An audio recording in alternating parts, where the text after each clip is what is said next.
Silver scrapes Ermelin. Who would have expected that on this series as LDLC strikes back and gives us the 5th game we all deserve? I mean, I gotta be honest, you both kind of baited me on as, oh, this would be a quick 3-0, but I mean, Dusty just doesn't want to lose. Look, I figured it out. We were here yesterday and we were like, oh, X7 versus GameWard is gonna go 5 games. We just got our first seeds from the NLC mixed up. It's Dusty. Dusty beat X7 at the finals and they showed up today. Yet in the last game, LDLC kind of looked, I don't know, unstoppable again. It's weird. It's weird. I mean, we've seen Dusty in this. I mean, not this particular situation before, but also in the NLC finals, everyone expected X7 to take it, and now Dusty once again show they love their underdog position. It's the underdog buff, man. What can I say? Dusty just really seemed to enjoy not being the team that everybody expects to win the series. And I think obviously right now this game was a little bit tough. We'll probably talk about that as we go over everything, of course. But I think right now, 2-2, it's basically a best of 1 now, right? So. Yeah. I think they need to get their stuff together. Now, I do need to say that this game was completely in the hands of LDLC. If you look at the game-winning fight, you kind of really see is that, you know, LDLC, they were comfortable, they were in the driver's seat, and there wasn't really much that Dusty could say.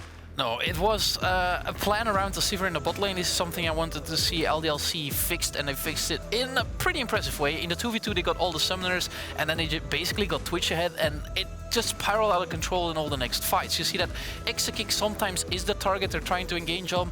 That doesn't really go that well. You drop a Rift Herald by accident in a fight. That doesn't really look too pretty. And LDLC, they were the one making the moves. And I kind of see similarities when LDLC loses a game and Dusty loses a game. It kind of feels like they, you know, the vision control isn't all the best.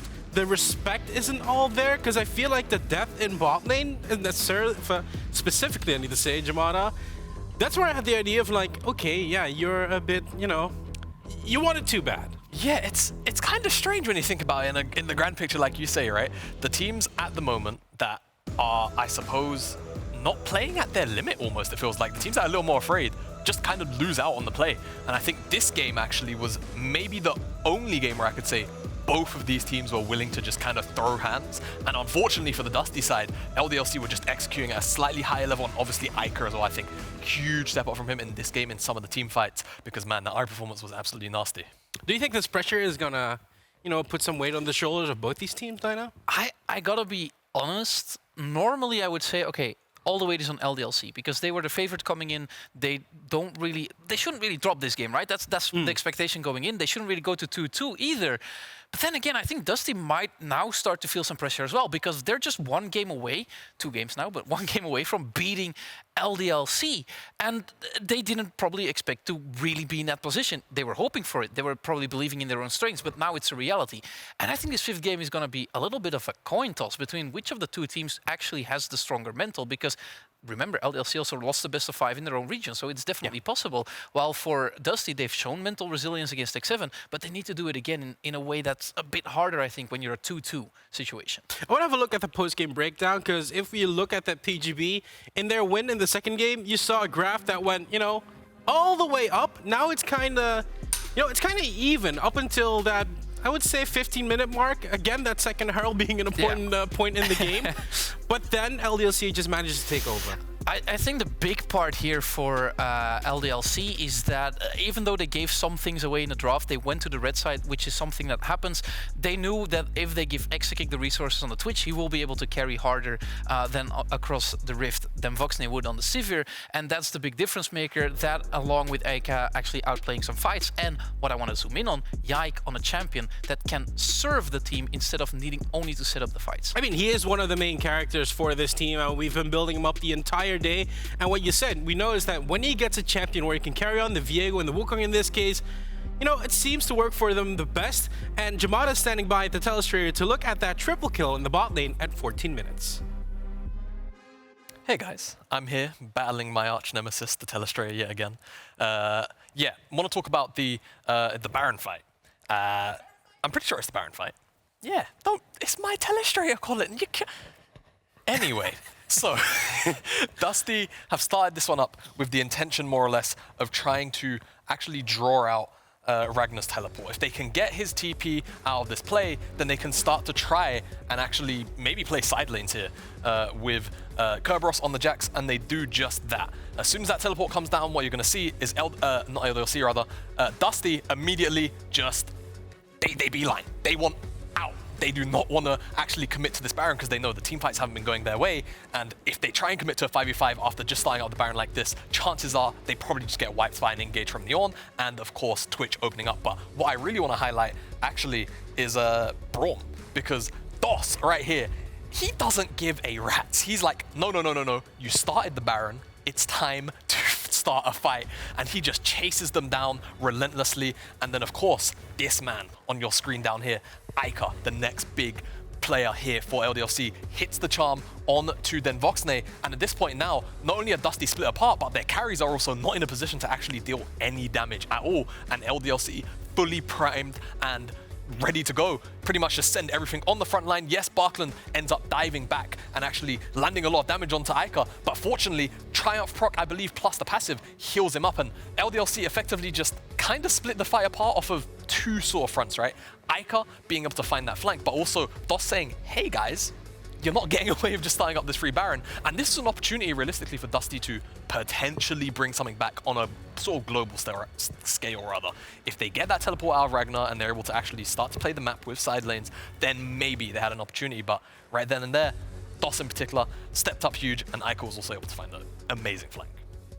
I mean, you can kind of throw out the question here as like, okay, Dusty, would have been better if you walked up, because now they kind of walk into the choke point. They have good ultimates on the sides of LDC, and the Braum, the Ornn, even the Wukong as well. I mean, they had such a sweet spot for a team fight. Yeah, but you're chunked by the Baron, which is already pretty nasty. Not only are you weaker in the fight that is supposed to happen around the Baron, you're lower on HP. And I think they kind of misread the situation a bit where they probably could disengage. But the elephant in the room is also Yike on the Wukong was so much better as he was on the Viego than he was on those facilitating champions like a Jarvan and like a Trundle. Yeah, and now we get to talk about this man, because when he has, as you said, Dino, gets those carry potential, I mean, this is the triple call I was talking about. It's the game where he actually shows like, hey, I am one of the important players. Chocolate even said it yesterday after the series in an interview. It's like, yeah, I think it's Yike who is the one that makes it happen for LDLC. Yeah, no, absolutely. And I think that speaks true to this series, realistically. The games where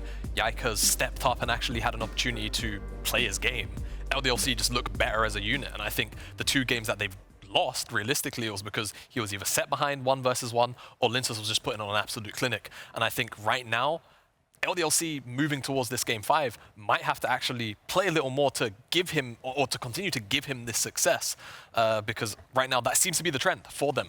Yike does well, LDLC win. If he's not actually in a position where he's comfortable and he's able to take control of the game, they drop the game and they lose. So earlier today, we spoke about the win conditions for both of these teams, and I kind of want to do a small reminder since we're heading into the 5th game. All the win conditions we told to our viewers, thank you for watching, by the way, they kind of happened. Yeah. You know, if we look at Dusty, we want them to be on the red side because that seems to be their comfort zone. Getting that's a counter pick in. Jamada, you want to say something? Yeah. That seems to work for them. Yeah, exactly. And you know what? I want to mention something really, really important here. Support counter pick, if memory serves me right, has a 100% win rate this series.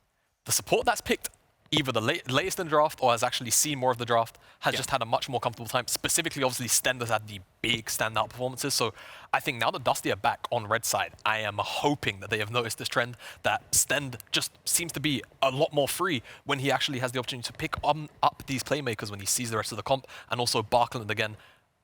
Game 4, he had a little more freedom to move around, but I think, much like Game 3 and 1, he needs complete freedom to move up and tie up the loose ends that Dusty are leaving with some of their plays. Now, referring back to those win conditions, we also talked about these curveballs, Jamada. We saw a curveball coming out in the Susan, because I'm not going to try and say aces anymore, because I get bullied for that. Do they still need to do that? No, less than that. I think, honestly, the Jax has been looking okay for Kerberos, even though I think this game was maybe in score not necessarily the best, right? I think it's one of those games where you have to watch his actual individual impact on team fights in games. And right now, I think going back to, you know, one of these sort of niche counter picks like that Nasus is maybe something that I want to see Dusty steer away from. I want to see them just give him a strong top laner that he's comfortable on, will be able to scale into these team fights with, and actually look to give Backlund priority, give Stend the playmaking champion, and again, just the same Dusty formula that makes them click, right? Lyncas on a carry, and of course DenVoksne on a hyper carry. For LDLC, we said the win condition, you know, you need to keep your composure. I think we kind of have to change it a little bit up. Give Yike a champion he can carry on. But I think actually in essence that is their prime composure, where Yike is able to not only be the guy that engages a fight, but also dish out a lot of damage when he's doing it. Both times it also came in tandem or came in harmony with a tank in the top lane, which is working really well for them. So I think for LDLC in general, they are starting to figure out what really makes Dusty this dangerous. I think LeBlanc ban was one of the big highlights for me in this game as well. It's like, just make sure Backlund, okay, he can play the game, but he can't have that ultimate freedom that Yamada was talking about. So in that regard, I'm like, okay, you figured out what makes you weak against Dusty. Now it's time for them to prove that they can play towards their strengths out of the draft again. So, Dusty picked up red side. Not a big surprise there. Yamada, I kind of want to give you the big old camera in the middle. I want you to go to Dusty. Tell them what's up. It is the last game. It is their potential to be the sole NLC representative who actually is going to make it to semis. Guys, don't grief the game. Give yourselves a winnable draft. Give Stend counterpick. It has been working. He has been putting on an absolutely amazing game, but Backlund needs his freedom too. Be the team that actually takes down the LFL favorites for once from the NLC. So, Dino, since you're from Belgium and it's really close to France, I'm going to give you the LDLC hat in this case. Man, you can do it in French. You don't know how much we from Belgium need to battle against the idea that we're French internationally. Okay. So, it's true, they are French. Yeah, whatever. Look, you guys know. Like, you're from France, right? You guys won the World Championship in another sport and you keep rubbing it in your faces. You're the best league in the world. That's at least if I listen to your fans. Play like it. You can. You're insane. You are so much better than Dusty in these winning games. Like, you had a 10k gold lead last game. Just do that again. It's that simple. Just go onto the Rift, click your buttons, and wipe the floor with Dusty, like you've done at every EU Masters. NLC is your stepping stone to win this entire tournament. Just do it again, Forehead. Yeah, just be better. That's basically all you have to do. And one last time for today, we're going to head on over to our caster, Usoon and Namera. Are you ready for Game 5? Namera, for you, how is your feeling? How is your hopium doing? Please, if there is any power, any higher power watching this, Dusty, please do not grief it. Cannot agree with Yamada anymore. Viva France. I'm finding it hard to, like, it's just settling in that we actually have Dusty at Game 5. That have been on 2 match points. Potential to get to the semi-finals. We were locked out in quarterfinals in spring. We didn't win a single game. Dusty single-handedly carrying the hopes, carrying the torch of the NLC. But you can never count a series out against the LFL until that final Nexus has fallen. All eyes on this game. It's going to be tense. Tense. bit worried. A little bit. I will go ahead and say, Dino, I'm with you. Shouldn't be called French if you're not French. I'm Irish, not English. I feel for you, brother. I feel for you. You know, it happens. But I have the Welsh thing going on. You do have the People Welsh thing forget going about on. that. Yeah, we got that going for ourselves. But yes, we are coming into our final picks and bans of the day. It is going to be Dusty on red side. Red side does seem to be the counter pick like we talked about, and it does feel like it is kind of a support matchup. It feels like whichever support seems to have the biggest level of engagement or biggest level of kind of, you know, just movement. Impact. Yeah, just impact. Right? It just seems like they have a better shot with their team. Yeah, and very rarely do you see a Braum have like an R5 Braum crazy angle, but that's what it was last game. Now, I think on red side, yeah, I'm going to agree with Yamada. I think you have to try and think about support counter picks and have to think about what happens if that Braum comes out again. What happens if you do have this on Braum thrown up against you? On red side, hopefully you have some answers to that. Not just in a top lane 1v1 matchup. And Kerberos does have anti-tank matchups. He's played as Darius, he's played as Nasus, he's played as... I don't want to see the Darius. I don't want to see the Nasus. I don't want to see any of those things right now. I'm just going to say, it's Kerberos. I know, he just does it. But look, he got slapped by Nasus on the Nasus in game number 2. I'm hoping that's enough for him to kind of go, you know what, I just need to play standard. You know, that's what I'm hoping. But you never know. But the thing is, Dusty, they're not a team which likes to go standard. They're a team which likes to be off of the meta picks. And typically they found more success in it. Now, in this series, I agree. Yeah, actually, it has been a bit more about, can you find something a little bit more meta to support already what you've got in comfort? On the other side, though, LDLC, that was a crushing last game. They kind of outcomped, and it got to the point where they knew that if it came to a 5v5, they would win. And Dusty didn't have quite the same realization because it got close in the 5v5s earlier. I think they got emboldened by how close it was without realizing it was never really going to work out for them. LDLC, if they get this winning 5v5 again, I would really favor them for it. And it's very hard to bet against the LFL first seed. We've seen 2 games go against them. And how dramatic has that been? But finishing them off with a 5th and final one, that's a step further. I mean, if you look as well to the wins for LDLC in this particular series, it does get to about that 16-17 minute mark, and then the gold lead implodes. It just randomly becomes this massive mountain for you to try and climb up of, whereas when you look at the side of Dusty, their wins have come from control, where the game is quite close right up until those late game team fights, where Dusty seemed to have the angle. So, we're coming into our 5th and final pick and bans. LDLC, the #1 LFL team on the blue. Dusty, the #1 and sole representative of the NLC on the red. 2-2, and the bans ain't changing now, Nymera. Yeah, we started out with JDXL, X7, and Dusty. Now only Dusty remain from the Nordics and the UK.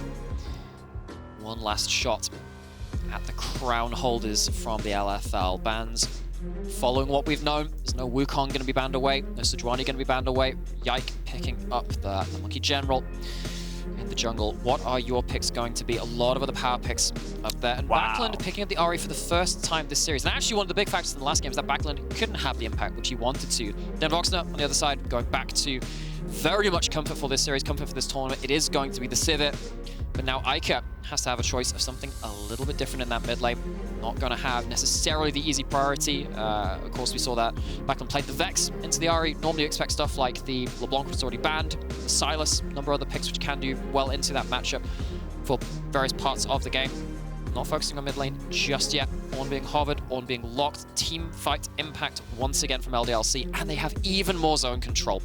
If it was hard to get to the carries last game, having this Taliyah thrown on top of the Wukong and the Ornn to have so much disruption in the team fight, Dusty already have a very hard job put in front of them if they want to 5v5, which of course they committed to hard.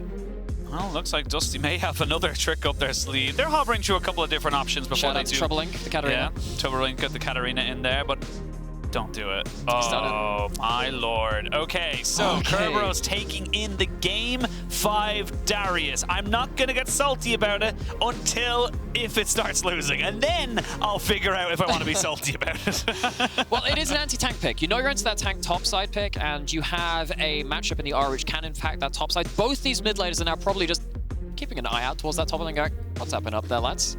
See if they can impact that in some way. Again, we've seen Darius for Kerberos so far. This tournament hasn't been exceptional. If I'm being totally honest, I believe I casted 2 of those games, so it has not looked exceptional on my radar. But you're looking at exceptional team fighting from the side of LDLC. The Ornn, we saw how powerful with the long-range engages you got with the Call of the Forge God coming in, alongside the Cyclone to be able to kind of set that up. And like you mentioned earlier with the Taliyah, the zone control. Very difficult to be an Ahri when that Unraveled Dirt's on the ground. Already, it's looking like Dusty are setting up for a draft which needs individual standout performances. In Game 5, the NLC Finals, Kerberos was on this. Darius is into a Gnar, not a matchup which Darius always likes, but he went 10-2-7 on that. Solo kills galore, absolutely smashed out that matchup versus Chasey, who is one of our very best top laners within the NLC region. Now you're up against Ragner, you're up against LDLC, up against the LFL first seed. Such a difficult task, such a level up compared to your regional competition. There are no mistakes which are unpunished here. There are no free rides towards your semi-finals, and LDLC already crafting a composition which is very difficult to get towards the backline. What are you playing towards your backline? What's going to be your second big carry for Exakick? You still got the Aphelios, Touch is taken off the board. What are you thinking here? See what they want to go for. Still plenty of time before he has to pick up his particular pick. The Trundle going to be the one locked and loaded here for Lyncas, so gonna see if he can kind of go toe-to-toe. And again, with something like an Ornn on the opposite side, plenty of stats for him to be able to steal. And you're gonna leave that counter pick to the support like yourself and Jamada mentioned. Sivir was old school countered by Vayne because of the amount of auto-attack damage, but it's gonna be the Braum again. It's not, so this means you're gonna get counter support matchup, okay? That's what we asked Dusty to do, but oh my word. You are gonna struggle to shut down Exakick, regardless of what he plays. Aphelios being hovered, of course, one of his all-time most played, his most famous champion. He's taken a couple of knocks today, a couple of losses on it against what is a historic, crazy record, but just to make it that much harder. This is about the hardest composition to reach the AD carry and I can think of at this point. I mean, someone like Tahm Kench can very much go towards it, but you have so many blocking abilities, so many ways to just set up in front of your Xayah and say you are not touching the bird in the backline. I will say, if you do get caught, though, an apprehend from the Darius, a Trundle pillar, which knocks them back, you are going to be in a very sore position because of the short-range nature of the Xayah. But with the Zilean locked in, you give yourself a literal second life. You do give yourself a little second life. I don't think it is enough in a 5v5. LDLC have a purely dominant front-to-back team fight. You cannot allow LDLC to stack up if you're Dusty, and LDLC will try to bend the NLC first seed to their will. But if this does come down to skirmishes, like we were asking Dusty to do in that last game, that Zilean speeding up that Darius, the Sivir doing the same thing. Suddenly, if you're caught out of position, you don't have DOS in the right position, you don't have Exakick in the right place to do damage, that Darius actually has target access now. And that's actually kind of terrifying. I mean, it really is. And honestly, right now, looking at this draft, we just mentioned it there for LDLC, it's front-to-back team fighting. It's having your Ornn and your Wukong in the front there with your Braum, just defending your backline carries, putting out DPS. On the other side, though, for Dusty, throw everything else out the window. It's top lane. It has to be top lane. It has to be Darius on this for Kerberos as well, because if he gets fallen behind, we saw it already earlier today with Nasus, he will just become useless. I do think it is harder to force onto Darius in this game, particularly when you have the Q healing as well, with that, you know, the massive amount of missing HP heal from that Darius, especially when you have the Trundle, who wins against Wukong in the early matchup too. Now, Wukong is very good at topside brawls, particularly around that first Herald, but if you go towards a 2v2, be wary LDLC. That is how you lose. Get to those 5v5s, and you're in favor. Dusty want to make sure this Darius stops him even thinking about it. For the fifth and final time today, NLC 1 versus LFL 1, LDLC or Dusty, one of these teams will be going into the semi-finals of the Amazon EU Masters. And the other shall be licking their wounds, thinking about 2023. And already we're starting to see very defensive starts. Fan out, get vision down, make sure you're not getting over a cheap kill this early on in the game. Okay, so I want to draw your eyes to is the Cull onto the Sivir. Now, the thing is, you got a Zilean in your lane against a Braum. You know that the support matchup very much helps your laning phase aside of Dusty. Which means that DenVoksne knows that it isn't about bot side, just go top. Both teams should recognize that anyway, but still, just putting an extra little bit of gold in the bank for a little later into the game for DenVoksne. And Stend, not as many options for LDLC to blow open the 2v2, even though they have been very strong in that regard throughout the entirety of this series. And we are at the end of this series now. It is game 5. There will be no more after this. The show stops after the Nexus falls. I really do want to take a minute to really, you know, praise Dusty and the NLC for bringing a fight to the LDLC and the LFL, which we didn't expect. They get a ward onto it. Exakick and DOS looking for a potential level 1 star in that bot side, looking for a good trade. But Dusty in game 5, I don't think anyone realistically expected them to be here outside of copious amounts of hope.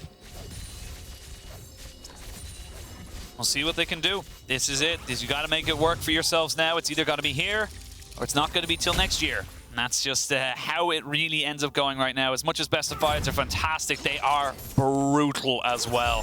One team will be going off with a little bit less of a smile, bittersweet memories, as you say, but should be a decent game, should decide it does. And again, I want to bring attention back. We're not really going to see this game really crack open until about the 16-17 minute mark. That's where we've seen all 4 of our games so far just really decide who's going to be taking control, who's going to be feeling more confident, as we can see. Special. Nice little spell shield to stop the Q coming in, but no return real damage coming out there. And you got to be careful with these trades right now. The Xayah can get a very surprising amount of feathers down on the ground, and you get those brought back, you're stunned on the rod. Yeah, it's not the Halo Blade side, which we've occasionally seen in the past. It is going to be that lethal tempo, but you cannot afford to walk over those ones. 2v2, as we said, though, not really the kill lane, which LDLC want to be playing towards. Really interesting to see what happens towards this top side. Mid-jungle 2v2, also potential for action as well. Taliyah, one of the ways that you deal with this champion is you do get an early gank onto them. Seen that teams like the Mad Lions, who are playing an awful lot of Taliyah in the LEC, had that happen to them a number of times too, especially when their mid laner was so prone to roaming about. And speaking of this mid laner, Eika, long-term player of LDLC, but has yet to win an EU Masters title with them. He's gonna get ganked in the mid lane. Yeah, he's gonna get flashed upon as well. Can they get the charm? Feel like Backlund just waited that little bit too long, and now he's in a little bit of trouble himself. We're gonna see them getting the decoy out. He flashes over. Does he get enough of a heal? No, he does not. The smite is good. And that means that Lyncas just has to walk away. You can see what they wanted to go for there, but Backlund just holds the charm too long. Oh, game 1, game 5, same intro.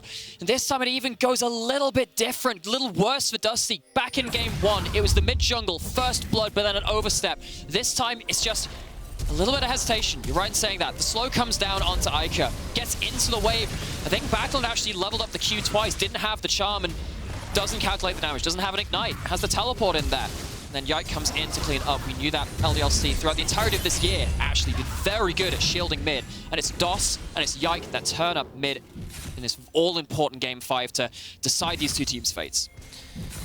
Again, one small moment like that, it was Dusty who looked to make the advantage. It was Dusty who wanted to try and find something, and sadly for them, they find themselves down a kill. It's not the worst thing in the world. We definitely have seen worse starts turn better, but you definitely don't want to be starting off that way, especially considering you want to try and make this top side. Like, your flash for your Trundle is so powerful in these early ganks that not having that now just delays any kind of power spike. Yeah. Now, you can see that Lyncas just heading towards bot side, trying to shield this bot lane as they shove in, as they try and crash, but Dusty, that shotgun of gank of the flash where you have one shot, got to reload for next couple of minutes. Maybe it's more like a musket at that point. I don't know, it's one shot in it. Lyncas misses it though, so close to being a turning play, but now this Taliyah safe in this early lane, managed to overcome one of the first hurdles you need to do at that point. Top lane though, slowly going towards Kerberos in the micro, taking some poor trades because of course Ornn has lots of base damage, but still Kerberos able to keep the wave on his side of the lane, not going to be punished at this point, no threat of the dive at the same time, so Dusty's top lane able to be safely up in this lane. And it might look like Ragner has got himself a back and he's going back again. No, he's just an Ornn. He's able to pick up those items for himself. So it's always the annoying thing about going against an Ornn. Yes, you might have the anti-tank matchup in the Darius, but you also got to be aware he's going to be able to pick up small little item spikes like that. Little bits of the boots, the cloth armors, small things like that. But with the resets coming in here for Dusty, it means they are not in position to be able to hold their waves and contest this dragon. This is a very early dragon. It is a very early dragon, but also you don't have any way to fight it as Dusty, right? You've used your flashes in the mid jungle. You don't have an engaging support, which means it's hard to lock down that first target and pin them down. And this really is kind of a follow-on effect of what happened in that mid lane 2v2. LDLC walk out with kill, survive as well. They managed to go back towards this dragon, claim that one. It's not going to be a trade for anything like a Herald. The Herald hasn't even spawned yet. You're absolutely right. It's a very early dragon. They're hard to kill nowadays. Right from the off, they still get it nonetheless. When they have an Ornn, when they have that Braum, so much value from that 9% defensive stat increase of both armor and magic resist from really one stack of that man dragon. See just how tense this game is right now. We're going to see now Kerberos going in. Does get the apprehend, which completely stops the Ornn Horn, but don't think it matters because the minions are hitting you, and that's a solo bolo going over to the LDLC top laner. But can Lyncas make this one work? Or Lyncas, excuse me, going in back and trying to make this one work for himself. Does have the Trundle pillar to be able to use in a second, but just not really finding a position. And I think Ragner just breaks his ankles. Ragner has been sat here for most of this series just playing out their role for his team. And he gets the solo kill against Kerberos, who has effectively ego picked in game 5 and said, look, give me comfort, I'll make it work. He gets solo kill right from the off, level 6 hit, gets a trade of that brittle, gets one brittle poke after that point, doesn't get the second go through, but just look at the damage he's bringing through. And Kerberos just underestimates the damage. I mean, it was the Ignite, the Summoner spellbook that came in as just, again, you have the Ignite, you have got the trading power because you know that Kerberos has gone with the Ghost, which is to chase you down, not put damage onto you. It will be a trade of blue buffs on either side, but this game's already 1,000 gold in the Ascendancy for LDLC, and it's starting to not look great for Dusty. They need to make this topside work. We talked about it. If this goes to 5v5s, the LDLC have all the answers. And while you still have a gold lead to Kerberos, it should be more. That's what we're trying to say here, right? Where you have Lyncas and Kerberos able to control the top side of the map, but the fact that Ragnar could get something from this top side is worrying for Dusty, because if it does get to an even mid-game where Ragnar can hold a side lane, can actually force the 5v5s because he can teleport in, that is absolute horror for Dusty. They need to have solo, individual carry performances already we've seen some missteps from Backlund to Kerberos. LDLC expecting that mid lane play, punishing it accordingly. Ragner outplaying in that top side, and they are so important in this early game to get them towards their win conditions. I like what Dusty are doing, though. They recognize DenVoksne. Let's be real, it's a Braum. He's not going to be killed anytime soon as long as he keeps himself safe. And with the amazing amount of... Wow, that was a pretty quick... Mind games from Dust. I was going to say, Dust just kind of said, look, I've got people here. Call my bluff. Yeah, and if you've got a Ghost on next kick and suddenly that Q lands, the slow probably means you're dead at that point. So DenVoksne losing out on the mind game. DOS getting a ultimate for free, and admittedly, Sivir is still not at the point, but they really want to be impacting the map. It is not really much other use for that ultimate at this point. It's still something. Micro advantages going over to LDLC. It has been a hard-fought series for them, and it's getting towards the point in the game where they are so much more comfortable in getting towards that mid-game. Kerberos not a threat of being dove at this point, but LDLC, we kind of called them this sword on a string hanging above Dusty's head earlier in the series. The Sword of Damocles, waiting for it to fall. And in this game, it feels a little bit like that again. Like what Kerberos did there, just made sure the plate goes down without anyone in range of it, so no one gains any gold for that. So nicely done by them, as we do now have Stend just trying to see if he can maybe make something work. And he's just going to have to sit here now until that ultimate's back up for DenVoksne. It shouldn't be too much longer, but again, that extra little bit of safety is going to be needed, which does free up DOS. DOS kind of goes, cool, I don't really think there's any kill pressure bot side, so I can now move around with my jungle. I can impact the mid lane, perhaps, or at bare minimum, get information of where the Trundle is, which they just got. Yes, they know where Lyncas is. And we've seen a lot of this series being contested, actually, over knowing where the enemy jungler is. I think one thing that we have to call out is how well Lyncas has done in regards to Yike. This hasn't been a walk in the park for this jungler, which so many eyes have been on in the ERLs, but Yike has still had an excellent series, particularly in their wins on this Wukong. Such a force of nature, triple kills, so many teamfight engages working out for LDLC. Dusty really struggled to answer that as soon as Yike has been on this Wukong. This Wukong has been a deciding pick in some ways across the drafts in this series. I mean, game one, Dusty looked exceptional on it. It looked really like they knew exactly how they wanted to play around it. And that level of play, that level of engage, just having the flashes, the safety as well with the decoys, there's so many ways that you can kind of bait people out that it just adds so much power to your composition. But Yike up to this top side, Kerberos recognizing this. He's been spotted. He was on a ward. But what's happening here is we're trading some vision on sides of the map. Kerberos is not in position to fight around this dragon. And because you have that very early dragon setup, and LDLC putting a lot of effort into clearing out, putting down wards, which Dusty have actually returned in kind at this point. Dragon is up in 10 seconds. Kerberos actually walking down to the plate. Oh, double bomb means a stun. We get the charm down. No, we do not, but we do get Shelly. So only 2 plates really going in. Actually, not even going down this can actually be straight up kill. They're just going to knock it, yeah. They're not going to be able to stop it. That's a big hit there for Dusty. You would have loved that extra little bit of gold, even in anyone's pockets. Does this actually mean Dragon goes over? If that's the case, I don't mind it, oddly enough, because one of the worries I was having, and of course, this is not best case scenario, but one of the worries I was having is that early first Dragon, second Dragon goes over to LDLC, suddenly your side lane, split the map kind of playstyle is going to really suffer. Yike has Flash, has the clone, but not able to get over here. Dusty, stop the early stacks at the very least, and you don't have what would be arguably worst case scenario, where you are being forced to group earlier than you want to because of early soul points being threatened by LDLC. I will say, though, it doesn't mean a plate goes over to Ragner, who did not roam down. So, again, equal and opposite reaction available for LDLC. They don't send as many people down towards that dragon, which means they get a little bit of extra gold. And this game continues to be very close. But I got to put a highlight right now onto these jungles because it has to come down to Lyncas. He's got to make something happen on this Trundle because right now he's not going to have the same level of impact. And the problem I have now is that if he's trying to make any impact, got to look out for 1, Ornn.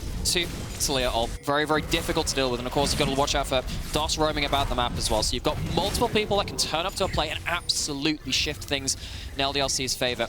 Eika using that second thing that we were talking about. Kerberos caught out. Kerberos is 100% caught out. Does get the flash over the wall, but still gets hit by the Ornn Horn. Has to use the Ghost now. So Cyclone actually just misses there. So Yike not able to get the CC down. DOS might be a little bit caught. He's got the stand behind me to keep himself safe. The Trundle Pillar not great, to be honest with you. Did knock people back from Backlund's charm, and while this 4v4 is happening on the top side, the AD carries are having a little bit of PvE action. They're not bothered by this right now because they're just saying, cool, we need to get ourselves farmed up, and we need to get ourselves our first items. Okay, but you have just blown 1, 2, 3 ultimates. You see, I like that little tool. But either way, LDLC now looking to do something on the bot side. Exakick, he's going to be able to circle resets, he's going to flash, and that's the feathers you want to be seeing. That ain't no chicken coming into the bot side, but he's used a hell of a lot. Ghost and flash and ultimate. DOS is here. Backlund does use the ultimate to try and maybe get something there, but a great Q means there's no way you can catch up, and that means there's no response here for Dusty. And Exakick popped the Ghost, had the kill, which means it extends by a number of seconds after that point. The move speed gets them out. And once again,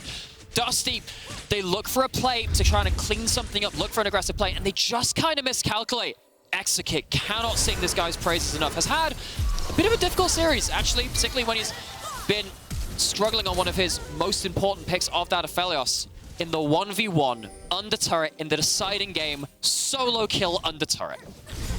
It's 2 solo kills now we've seen. 1 in top side, 1 in bot, both lanes going in favor of LDLC, and it does feel like Dusty are just falling further and further behind. They are falling further and further behind. It's about 1,500 gold now in favor, a little bit more than that in favor of LDLC. There's no more plates, so you're not going to get that instant gratification. You do have Kerberos going actually for the Triforce this time around, not going towards the Stride Breaker. But if you have the swiftness boots as well, the move speed is absolutely insane. You are not running from this guy, particularly when you're dealing with Braum Qs, dealing with Ornn having a lot of slows in his kit as well.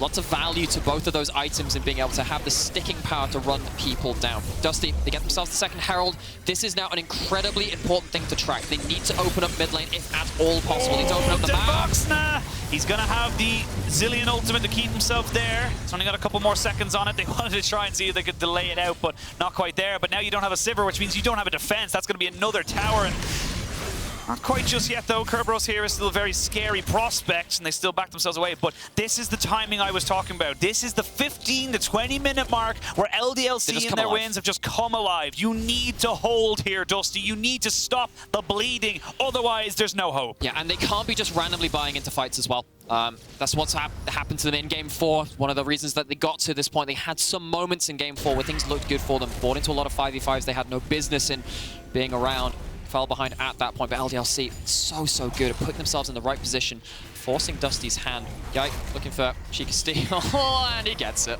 Yeah, he does get it, and he's going to be able to get out as well. It's just kind of very frustrating as I say that. Yike does have flash available to him, and they know exactly where he is. He's been slowed. He does have Cyclone, and Yike might have overextended, apprehended, taken down. Kerberos gets himself a kill. Dusty's still alive. Man, he walks up, he emotes, he dies. Backlund forced out of the ult in that boss side, but Dusty finally on the board. They take down that jungler, and Yike really just a little bit over-aggressive. Didn't have the support needed. It took a flash from Stend, took a couple of investments of ults from Dusty, but they do get a bit of a reprieve from this early game to mid-game of LDLC. As you mentioned, it delays 25 seconds till the next dragon spawns. You won't have the Cyclone until a bit later after that, so bit of an ultimate not longer available. DenVoksne will be waiting for his on the hunt. Kerberos waiting for someone to walk up, but just kind of says, no, I need to get this wave pushed, and I need to reset because I do not have teleport. Ragner does, and that's where this game gets a little bit more funky because Dusty are running with a single teleport on Backlund who doesn't even have a summoner spell book, so he's going to have to try and be the big flank. And which is why you really wanted to look earlier into the game to see what was going to happen with Dusty's top side. Stend, Corp has the ult. Exakick goes up into stasis. The exhaust is good, and those, as is the concussive blows. DenVoksne is traded. They gain 2 and lose absolutely none. Ragner TP's in just for safety. Eika very low, but he's still a Taliyah. Still so difficult to kill him off. And with the Darius resetting in the top side, Kerberos can't even trade for the tower. And in the losses that Dusty had in the group stage against the LFL, what the LFL team did, in this case Game Ward, was punish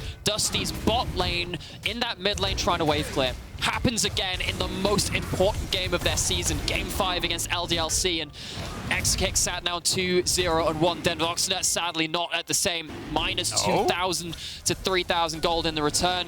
But Dusty, not ready to give up this dragon just yet. Not just yet. Backlund moves forward. They don't know the dragon and they don't know what health it's on, so they're just going to back themselves away. They don't have full information. Are they baiting into a fight? They're They trying have to. This is the timing. This is what I was talking about right now. Dusty looking to try and take out Dots, but he pumps up the door, so he knows he's pretty safe. The Ornn comes down, hits on the 3. It's going to be a knock up there as Yike gets out onto the clone. The dragon resets and will eventually be felled.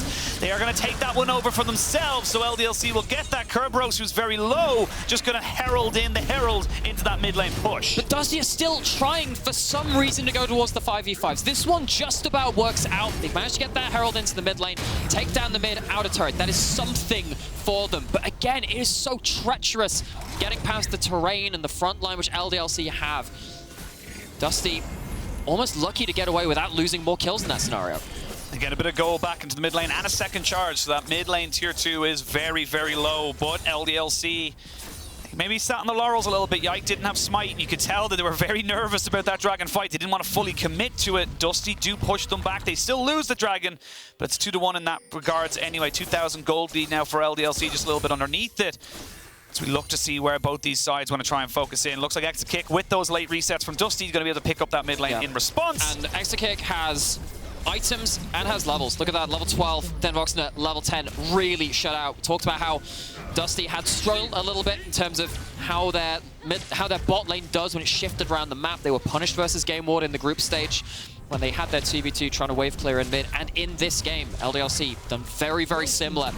3,000 gold, the advantage between AD carries. If it comes down to 5v5s, cannot stress this enough. Said it in the draft, said it right now. Dusty do not win front to back. Come back in. It's a trade for the top turret for the bottom lane, so Dusty not making sure they're not falling too far behind, but a 2,500 gold lead regardless. LDLC very much firmly in control as we start to see Ragner go up towards nearing that level 14 mark where he's going to start upgrading those items. You've got a 3,000 gold lead. Basically, the gold lead is on Exakick. He's got himself a Phantom Dancer. He's building up to that late game massive carry that is the crit carry of a Xayah. So this game isn't going to get any easier, and honestly, Kerberos, he needs to be the big hero. We've set it up so many times. Yeah. He has to catch Exakick. And I think the real difficulty is Dusty are a team which has loved team fighting. They've loved playing around their picks in awkward situations and just making it work because they're confident and they know how to play their combos. That doesn't work in this game. You can see that they're stacking in mid lane, but I just don't think this is safe. I think this is testament to how much of a difficulty they've had in this mid lane. It's happening again! DenVoksne, he gets caught out, forced into stasis. He's all alone in the world. He's going to flash over to Taliyah wall, who flashes out after him. Exakick thinks he might have him, and Exakick has to go into stasis. He'll still get hit by the bomb. And nobody actually dies, but a hell of a lot of summoners were burned. Dusty are so lucky in this scenario. LDLC poised, ready, prepared to punish Dusty. They see them in the mid lane and like, okay, yeah, we have Weaver's Wall. We have these abilities to close on the mid lane much earlier. We can chase you down, and Dusty oh so lucky to get away with that one, using the Zilean ult, using pretty much all of their summoners they had available too. And it ends up as a 0-kill trade. 0 kill, but hell of a lot of summoners burned. No summoners now for DenVoksne, but equally Exakick doesn't have his. So we'll see if there's anything that's going to be changing off of that in a minute 45. Neither AD carry will have their 2 summoners available. You can see DenVoksne, he really just wants to try and catch up. He's basically a 2 levels and a half behind Exakick right now, so he is just so far behind the power spikes of everything this AD carry on LDLC is doing. Yeah, Kerberos, again, really the sole hope of Dusty, but it's not like Ragner has shown any kind of weakness there either. Down a little bit of gold, sure. It's the one big gold lead which Dusty had, but his Ornn is still holding lane.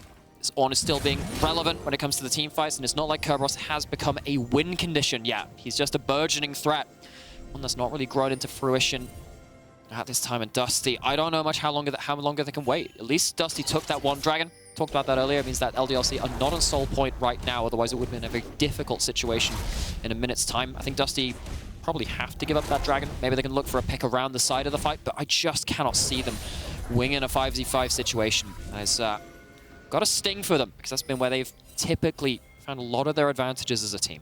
And I will say, though, because the gold lead is Exakick, Exakick dies, it's an even fight. There is so much there, but again, it's about can you, how do you? That's the big thing that Dusty got to go for right now. When we're Kerberos, it has to be a mistake. It has to be a mistake, or it has to be a massive capitalization here, or a massive outplay, if you will, from Dusty, because I just don't see how it works. Yes, your Darius is a little bit ahead. That's great, but your Darius isn't going to do a lot. Again, it's why we don't really see this champ in the meta as much, is because how does he actually make a fight? Oh, he's caught. He's caught a little bit. He flashes away, so you're not going to be able to have him flashing on a fight. 12 seconds to the Dragon spawns. Flash in from Yike, but DenVoksne does get himself away just about. Keeps the ultimate from the Zilean on top of him as I get a 3-man knock up, or 3-man stun, but it's just not good enough, and it feels like Dusty, they're falling to the wayside. LDLC have found themselves the answers, and Dusty they've got nothing left. LDLC see Dusty grouped once more, and the 5v5 is where they are so strong. They're so happy to take this fight. Sure, Ragner gets pulled over a wall. He's got summoners, that's fine. There's no damage left for Dusty to really play. There's no damage for Dusty, but there isn't a support now for LDLC, and they're taking a hell of a lot of poke from this Baron. You can see Kerberos trying to be the carry he needs to be to get on top of the Exakick, but they can't get him off. The one thing they do though is they stop the Baron going down, so Dusty survive and they can turn for the Dragon, which delays that even further. Actually, that is a pretty big misstep from LDLC. I thought that should have been the knockout punch. You get yourself onto that soul point, they do lose one member around that Baron. Yes, there are some globals available. You don't have the Weaver's Wall, but you're now going into Dusty, who get to set up their own terrain. What can they do with this? Kerberos happy to start this up on his own. Yeah, Kerberos is going to try and start it. They're clearing out the vision on the backside. I think that's right. If LDLC teleport in and they lose a load of kills, that's pretty much how they end up snowballing the game away from them. Dusty trying to rush this down, should be able to finish it. I don't know, it's going to be close. They do have the Sivir off to the side, so it's a 4v5, 2-man knock-up as the Ornn goes in as the Vanguard. They get a charm onto Exakick, which just kind of stops them from moving forward. The stun is good, but only for a little bit. The flick back is better. Stend goes down. Dragon was secured by Dusty. They could go straight back, though, for LDLC, straight over to the Baron. Okay, can they actually start it up, though? It looks like you've got a teleport from Backlund and the ability to reset and get into position as Dusty. I think they can start posturing around it, but it's not going to be a clean secure just yet. It is a kill for a Dragon trade. No Zilean on the board to threaten that front line from LDLC, to threaten those slows, and it does look actually like Dusty. They're a little slow to this. What can they do? They're a little slow, but they should just be here. They're moving forward now. Kerberos gets a pink ward in, so they know what's going down. There is no flash in this Trundle, but do you have timers on it? There's the on the hump coming out as the Baron goes down to 2,000 HP. There's the collection. How do you get in? Oh, you just can't follow in on that. DenVoksne now has to try and retreat from this as the Baron has been secured. Yike has one target, and it is this Sivir. The Taliyah just keeps throwing rocks at your head, and there's nowhere for you to go. It's a 4 for none, the Baron, and you gotta feel like that's the series. They were pushed, they were pulled, but they stand up time after time. LDLC right on the edge, but not out, not down, and still heading forwards in this EU Masters. They keep pushing. They won't be able to end the game just yet, but you can imagine they're going to put this base into absolute tatters. There's not a lot left to do here for Stend. He's got to wait for his teammates. He's got to wait for his team to get back up, respawn, and look to make some kind of a final stand. But the goal leads now nearly 10k. And though the Nexus doesn't fall here, this is the back-breaking play. This is the one which just knocks the wind out of your sails as Dusty, because you know you have to contest this. You give up a Baron, you can't play through those side lanes, but it's DenVoksne who's caught on the side. Had a very difficult game on the Sivir, caught out a lot of times in the side lane, or in the mid lane when everyone comes in from the sides to go back towards them. And really struggling to get anything done in these team fights. So difficult to get through that terrain. The Braum ult, the Unraveled Earth, LDLC not making it easy for Dusty and DenVoksne, though he's had an excellent series in his own right. In the losses, really been struggling to impact the game, and this one is sadly no different. Many items behind Exakick, now down an Ornn item to the Xayah as well. Oh, Stend. Oh, Stend, you got to be so careful. This is your final stand to come into this one here, and look, I understand the curb comfort, but the Darius just wasn't it. They didn't get it rolling. They didn't get any influence on that top side of the map. They tried to go for mid lane to maybe get something going for Backlund, but so far it hasn't really worked out. And I will say, yes, it isn't over just yet. You still have a Sivir, but that is a 3.5 item, fully Ornn upgraded Xayah versus a 2 and a bit item here for the Sivir. There's just no comparison. And this whole game has been about how do you make the game not about Exakick? How do you make it not about the Xayah? But LDLC have forced the issue. They're forcing into the base. There he is. It's going to be the last fight. You got to make a stand somewhere, and they're going to make it just here. There is the chrono shift to come out as they try and jump an Exakick. Flick back means that Backlund has no more say in this fight. Kerberos just can't have an impact. He's on a Darius with no way onto the back line. But you know who does? Yike, as DenVoksne all alone against a tank trying to survive. And the base is in tatters. LDLC, they're going to be able to print this one off nice and pretty. It was a hard-fought battle. But in the end, the LFL #1 are looking like they're going to be good. As I say that, though, there's some very low health bars. Exakick needs to make sure he doesn't die to make sure they can put the end of this game. Fox is marching into the hen house. Let's see how bloody they come out. Yeah, there's got to be able to do it. Exakick takes out the only real threat. And in the game 5, banger, 3-2. LDLC will continue their march towards the Amazon EU Masters title. They will not let Dusty rain on their parade, and they will continue on into the knockouts. Bit of heartbreak for Dusty. 2-1 up, taking those 2 wins, pushing them right to the edge and right to focus on that champion. Exakick in that 5th game was a force of nature. The Foxes walk away into another semi-finals appearance. They walk away a little bit bloodied, though. I don't think many people, again, would have expected them to be pushed this far. They've had to dig deep. They've had to show a little more than what they were made of. And Dusty, congratulations for pushing that far. I know this is not the result you would have wanted. Probably not from us as the NLC hopefuls as well. There was so much hope there, but the LFL, you can just never look down on these titans of the ERLC. I mean, it does feel like for LDLC as well. Yes, they were pushed to the limit, but they always felt like they had that little bit more in the tank. It always felt like they had that little bit more to give. And yeah, it just feels like right now, it's a great win for LDLC. I think it's better to have a close one now than to have a close one later. But we're going to toss it off to our last break. And when we come back, we're going to have our analyst desk bring down the last of that series.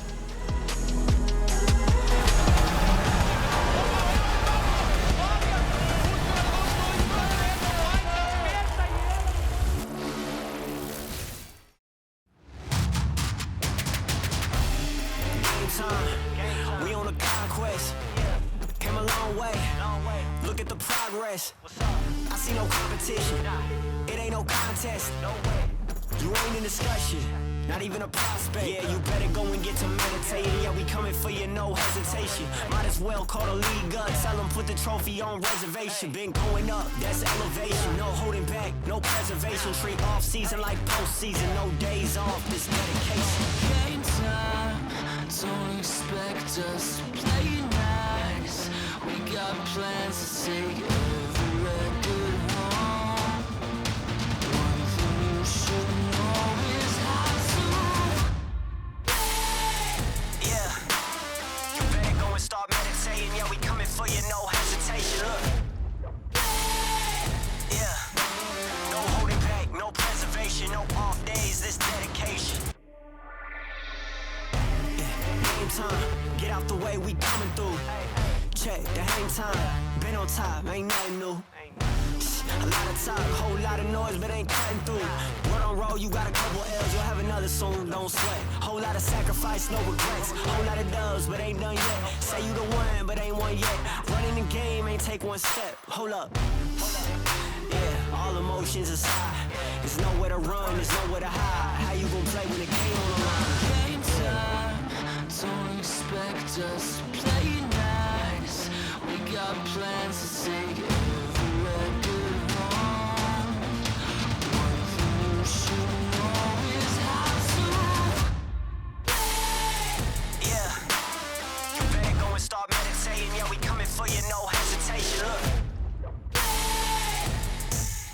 Yeah, there's nowhere to run, there's nowhere to hide. How you gon' play when the game on the line? Came for the dirt, but it ain't no shame. Had to put the work in, grind day by day. All the blood, sweat, tears, no pain, no gain. I was ready for the moment and it came my way. Where the spotlight shine, where they say my name. It's the life I chose, the price I paid. A lot of sacrifices every day I prayed. Hope it all pays off in the end. I'll play, I wanna win. Seen a lot of things, ain't been the same since. Worked too hard for this, yeah, I'm convinced. Been on the brink, yeah, been on the fence. Now I'm this close to the win-win-win. When the chance came, now I didn't turn back. Loyal to the city, put the team on the map. Pedal to the floor, start running up stats. Yeah, that's facts.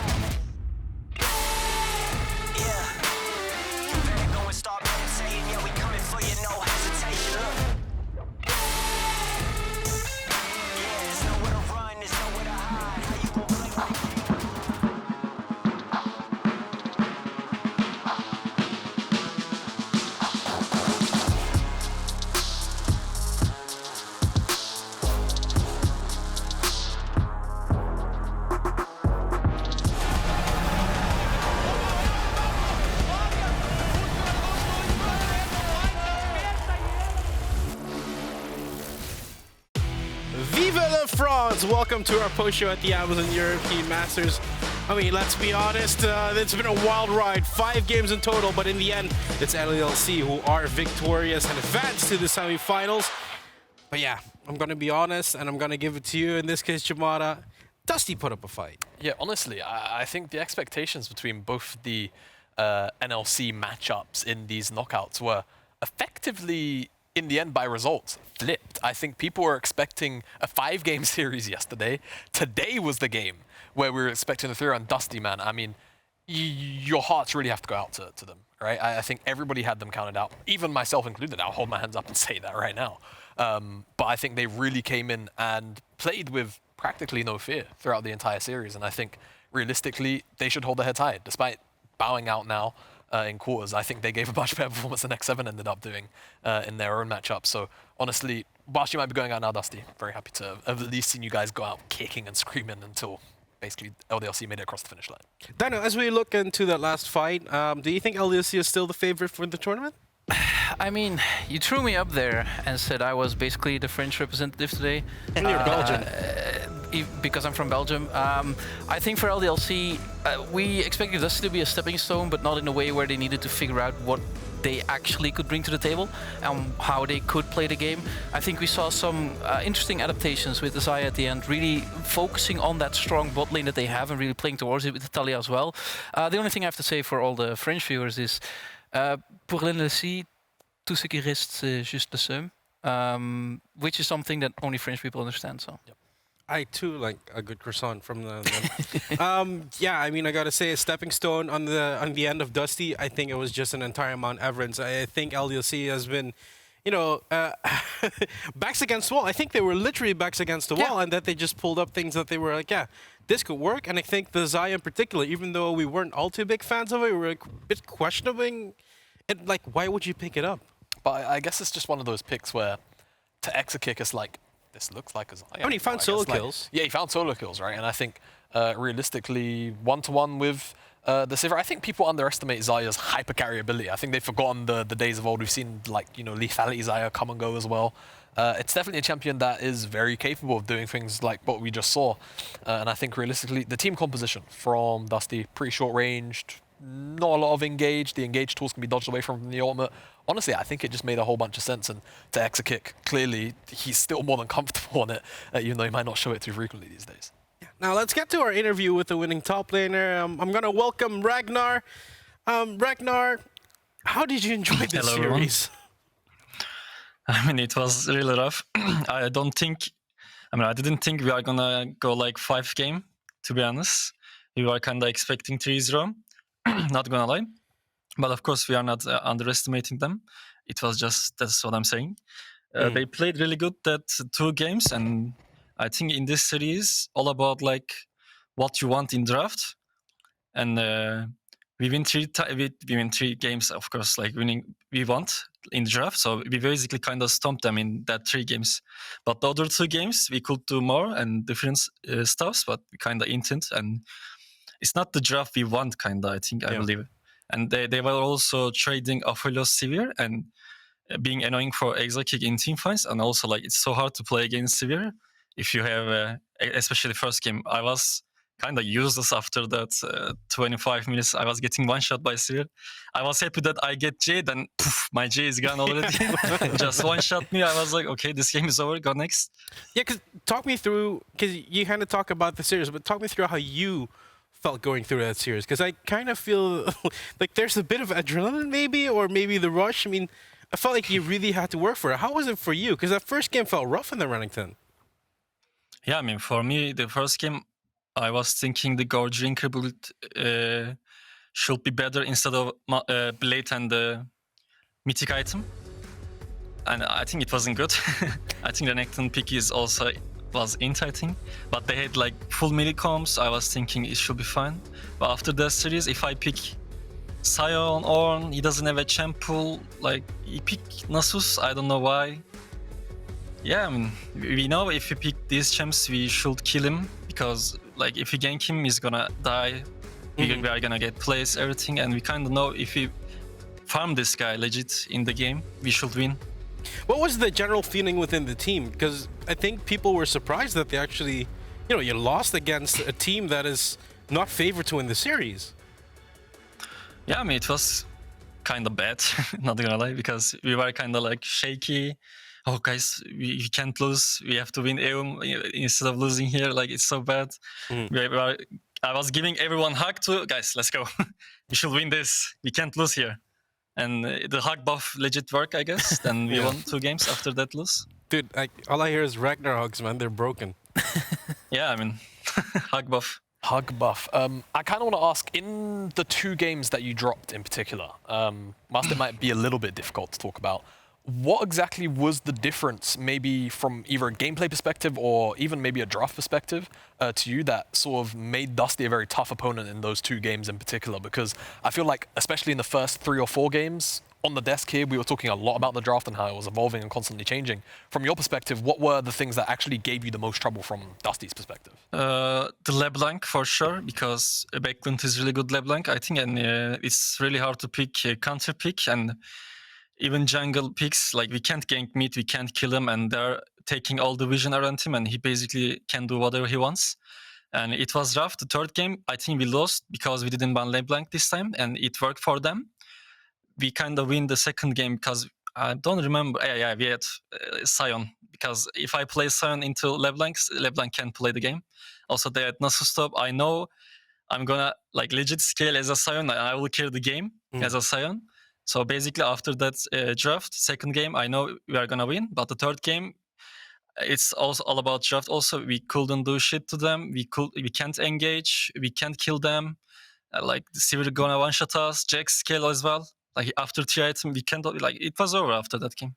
After all of this, so we just move on and prepare for the next. And we realized that I should pick Ornn blind or whatever. Like, if I pick Ornn, we can win the series because it's my most champion that I think I have like 20 win and 3 lose in competitive. I think I'm really good at Ornn, and they're not respecting, they're not pointing, they don't give a fuck, I guess. I mean, I can't disagree with you being good in Ornn. I see a game 5, I see Ragner back against the wall, hugging his teammates, picking up the Ornn. Let's have a look at how you actually did in that game when we get the post-game breakdown. Yeah, it started kind of slow, and then all of a sudden I see Exakick on the Xayah, which I wanted to ask you. Because Xayah is a champion we don't really see that often anymore. What was the call to pick up Xayah here? I mean, we wanted to pick some other champ, but I'm not gonna say what it is. Okay. We just call Xayah that we practice before, not too much, but we know if you pick Xayah, it's also gonna be trouble for Darius and Trundle, because Xayah is really annoying to kill. So basically, we want that draft as well. Like it's in this series, it's all about draft, I think, because we out-draft them 3 times. We kind of stomped them 3 games, and we won the series. And they did the same to us, almost 2 games. And maybe we lose if we didn't play good as well. No? I mean, I think it's all about the draft and playing good. I was wondering, Ragnar, because you've been talking about it and going into it since the beginning. It's about draft, it's about finding how you guys wanted to play the game. Do you think as a team you actually became stronger after the series? Because I think you've been tested in draft a bit by Dusty, by their crazy picks. You've been tested on the way you want to play the game. Do you think now you have a better understanding of how you want to tackle the rest of the tournament? Yeah, I mean, of course, we realized that we need engage in other lanes at least, like top, bot, like support doesn't matter, or even jungle. But the 1st and the 3rd game, even we had engage, but not too much, that we couldn't chain CC them, and they just kill us in 30 minutes after with Sivir, because that champion is broken as fuck. She just pressed W, and we are like, okay, guys, I'm dead. We need just, I think, like picking more engage on the other lanes and being controlling the game. That's it, I think. And we have a lot of champs, so we just pick our best champs and we won the series. So, what is the thing with LDLC in series? Because also, if you look at the LFL playoffs, it kind of feels like it's a given fact that LDLC will lose the first game. Yeah, I mean, like it's ball 5, and just give them what they want and see how they're drafting against us, and you realize what they want and you draft against them. It works this time. Let's see our opponent. It's gonna be Heretics and the other team. UL. Yeah, I mean, I mean, we are gonna prepare, of course. Like, we are gonna pick what's the best. That's it. I mean, those games still have to be played, but it's good to know that who you think is going to win. We also have to talk about the ONE+ MVP for today's series. And in this case, I mean, it was quite a hard one, I would say. I think everyone had an addition to the win eventually, but I think Exakick felt like he was doing... How do I put this? He might have been the focus towards the end of the draft a little bit, maybe with the Zilean. I mean, he's been the most stable player, feels like. Yeah, I mean, he played really good Twitch. The Xayah, like, the Aphelios game was rough for him. He couldn't do much, but after, if he get counter picks like this and better bot picks, he will for sure win the game, I think. I mean, Exakick has been with the lineup for, I don't know, 2 years or something. I mean, he's been growing in this role. How do you kind of explain what he does for the team? I mean, to be honest, he's just saying, guys, pick me this, I'm gonna win. That's it, legit, like, because he knows everything in these matchups and he playing better, I guess, and that's it, like, because I am the one always down to blind pick top lanes, because to be honest, if I blind pick like these champs, tanks, I don't think there is a counter for me, because I know almost every matchups that I can do anything, and we are getting counter matchup for the other lanes. It's always good for my team, and I don't mind playing tanks, you know, like, it's always good for the team, and we win like this. Yeah, we can tell you don't mind playing tanks. I mean, Sign performance was stellar, the Ornn performance was good. What else can I say? Ragner, I want to look at the bracket. You know, there's more quarterfinals. We had 2 now so far. There's more coming up. Tomorrow, it will be an LFL showdown as BDSA and Vitality B take the stage. Well, these teams are no strangers to you. Yeah.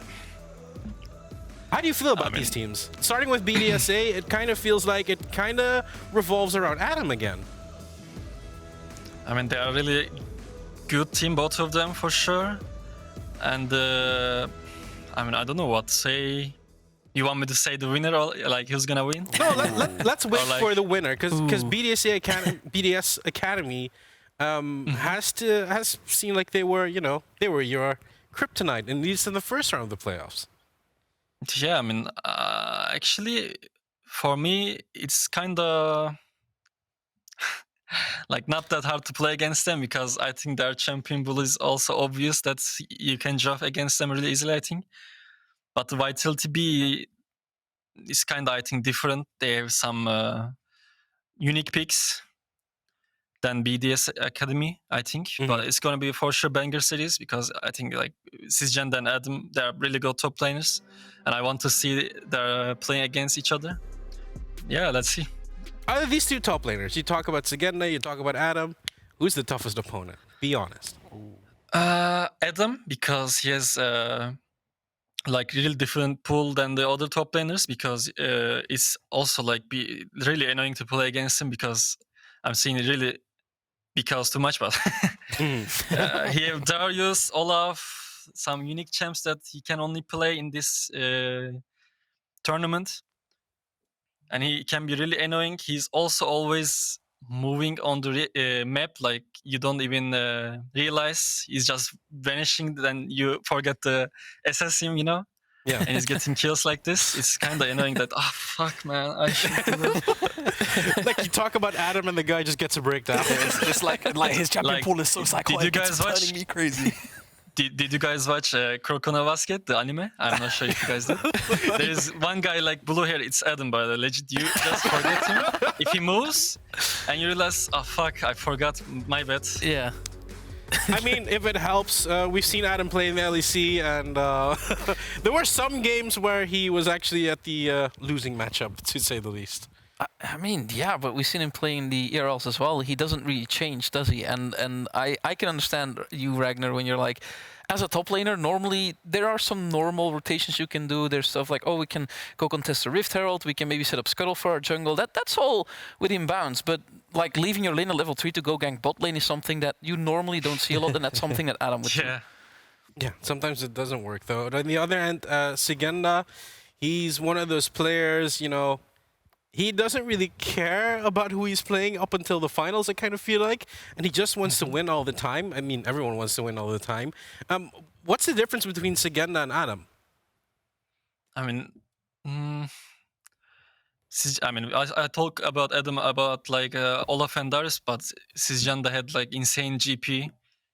Like in our LFL series, first game, I let him GP. We kind of kill him, but after that, he just smurfed the game and we realized we can't leave him GP. I mean, right now, GP is not that good champion, but he can maybe still pick it. And he has also some unique champs than Adam, but I don't want to say, of course, because we know Adam is playing Olaf and Darius, as I said, but I don't want to talk about Sisjanda. Maybe it's secret, you know? Maybe it's kind of, I don't want to fail. So before... Yeah, I mean, it's gonna be really banger series for sure, to top lane at least. I really want to watch, and yeah. Okay, before I ask for your prediction, Ragnar, or what you think is going to happen, I'm going to ask the couch here, Dino, with you.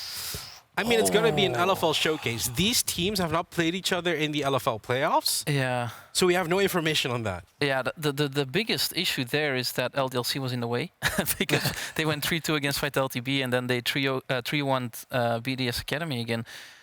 Ah, man, that's a tough one. Like, I've been wrong 2 days already because teams just don't show up or do show up. And I think the same is going to happen tomorrow. I can say what I want. I can go like, oh, it's a 3-2 VitalTB angle because Jigena's going to pick Akali in the last game and they're going to win it.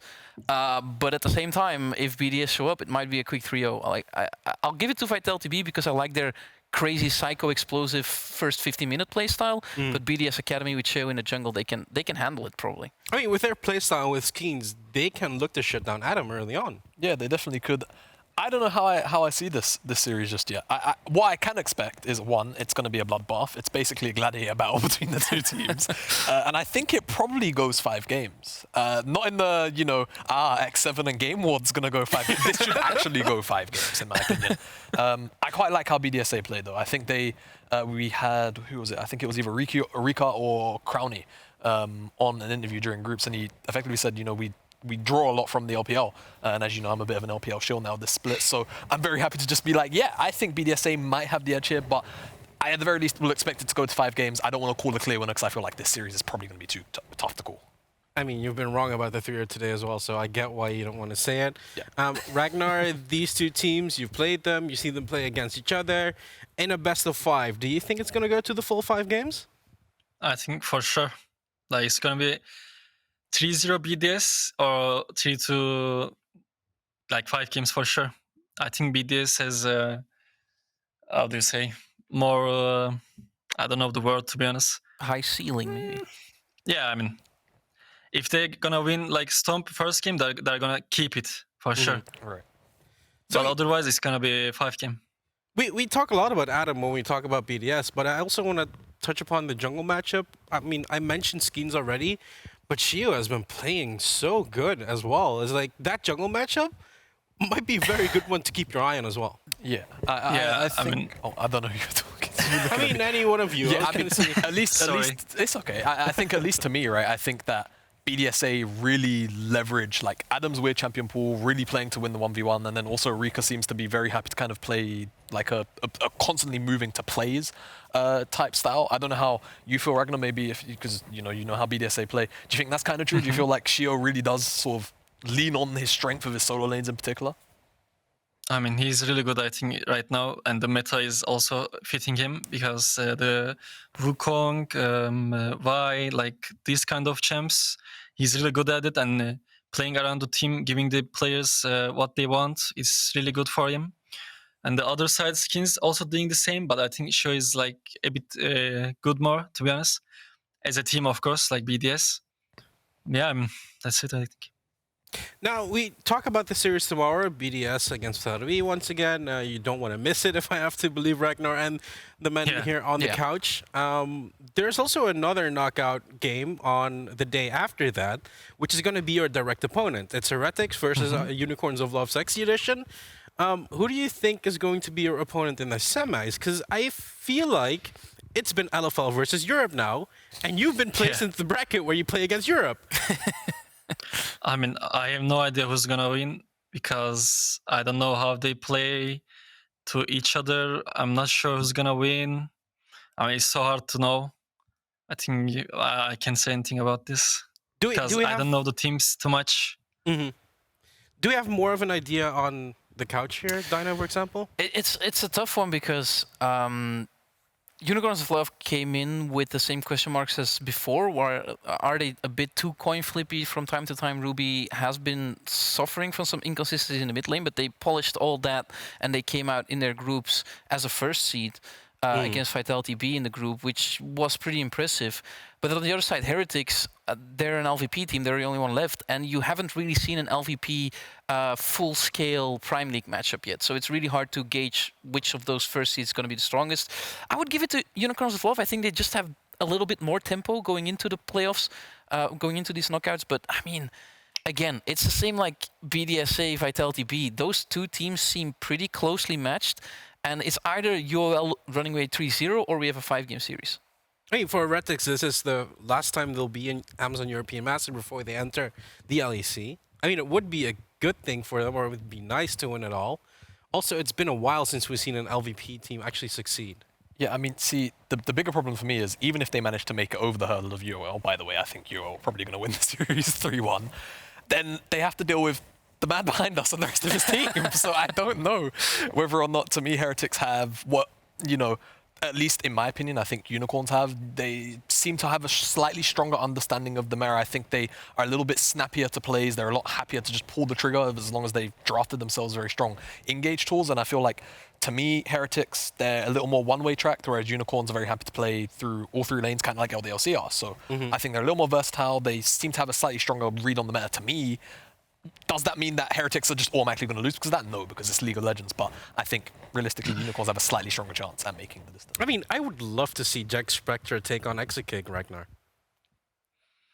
I mean, I think Xayah is more better than Jack Spectre for me, at least, because he's my also teammate, but it's my opinion.